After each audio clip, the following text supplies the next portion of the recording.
भारत देश में गरीबी बहुत है। आज भी लोग ठंड में किसी तरह गुजर बसर करने को मजबूर हैं। लेकिन कुछ हाथ ऐसे हैं, कुछ संस्कार ऐसे हैं जो मजबूर गरीबों की मदद के लिए उठते हैं। और कुछ ऐसा ही दिखा जहानाबाद के मखदुमपुर स्थित पापू गांव में, जहां स्वर्गीय कोलेश्वरी देवी के पुण्यतिथि के मौके पर सैकड़ों गरीबों के बीच कंबल का वितरण किया गया। कंबल वितरण समारोह का आयोजन कर सैकड़ों महिला पुरुष लाचार मजबूरों के बीच कंबल बांटे गए। इस मौके पर मखदुमपुर के विधायक सतीश दास, प्रोफेसर डॉक्टर कपिल देव सिंह, वरीय पत्रकार संतोष श्रीवास्तव, समाजसेवी प्रोफेसर चंद्र प्रकाश सहित काफी संख्या में आए अतिथियों ने गरीबों के बीच कंबल का वितरण किया। इस मौके पर स्वर्गीय कोलेश्वरी देवी के पोते अजीत कुमार ने कहा कि मैं धन्य हूं जो मुझे अपनी दादी यानी कोलेश्वरी देवी का संस्कार प्राप्त हुआ, और मैं धन्य हूं जो मैं ऐसे दादा का पोता हुआ और ऐसे पिता का पुत्र हुआ जिन्होंने हमेशा गरीबों के प्रति, लाचारों के प्रति अपनी संवेदनाएं जिंदा रखी और हमेशा गरीबों की मदद करने के लिए आगे रहे। ये कार्यक्रम मैं विगत 6 वर्षों से करते आ रहा हूँ। मेरे पिताजी ने अपने माता के मरणोपरांत उन्होंने सोचा था कि कुछ गरीबों को वस्त्र ओढ़ाकर उनको ठंडी से बचाया जाए, तो उन्होंने 100 कंबल से स्टार्ट किया था, जो आज हम 600 कंबल तक पहुँच चुके हैं। मैं अपने पिताजी को लंबी उम्र की कामना करता हूँ कि वो ज़्यादा जिए, उससे 600 से हम 6000 कंबल तक पहुँच जाए। आज जो भी संपत्ति है जो आप देख रहे हैं उनके वजह से है, और वो मेरे पूर्वज हैं जो उन्होंने मुझे सिखाया, जो पुण्य का काम सिखाया। वो मेरी दादी ऐसी थी कि जो लहसुन प्याज तक नहीं खाती थी। उन्होंने आज मुझे सिखाया कि पुण्य करो और कर्म करो, उससे ही मिलेगा। वहीं इस मौके पर विधायक सतीश दास ने इस कार्यक्रम के आयोजनकर्ता को धन्यवाद दिया और कहा कि निश्चित ही ये एक प्रशंसनीय काम है। साथ ही उन्होंने ये भी कहा कि हम चाहते हैं कि वक्त ऐसा हो कि लोग इतने समृद्ध हों कि देश में कोई कंबल लेने वाला ना हो, लेकिन इस देश की सत्ता पर काबिज लोगों में इंसाफ का नजरिया नहीं है।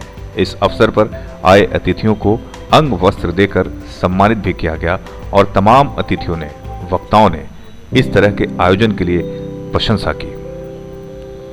एसके मिर्जा, पब्लिक न्यूज के लिए।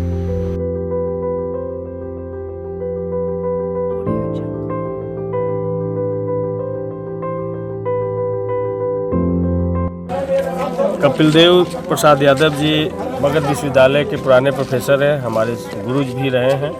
उनके माता जी श्रीमती कौशल्या देवी स्वर्गीय, उनका आज पुण्य तिथि था। उस अवसर पर इस गांव में हमको आने का मौका मिला और इस इलाके के जो गरीब गुरबा है उनके बीच में कंबल वितरण का जो उन्होंने कार्यक्रम रखा था, उसका शुभारंभ मेरे हाथों उन्होंने करवाया। इसके लिए इस परिवार के प्रति हम पूरा कृतज्ञ हैं।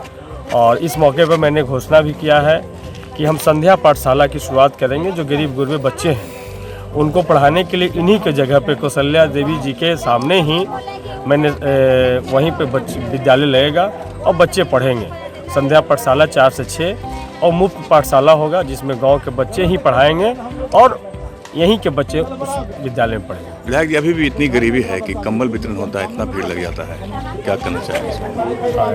ये सरकार की, हर एक सरकार की पॉलिसी बनती है गरीबी हटाओ, लेकिन आप देख रहे हैं कि लगातार गरीब और अमीर के बीच में खाई बढ़ता जा रहा है। दुनिया का सबसे अमीर आदमी भारत में होता है, या मुकेश अंबानी हो या अडानी, और दुनिया का सबसे फकीर आदमी भी भारत में होता है। दुनिया में सबसे ज़्यादा भीख मांगने वालों की संख्या भारत में होता है। दुनिया में भूख से मौत में सबसे हाईएस्ट इंडेक्स भारत का होता है।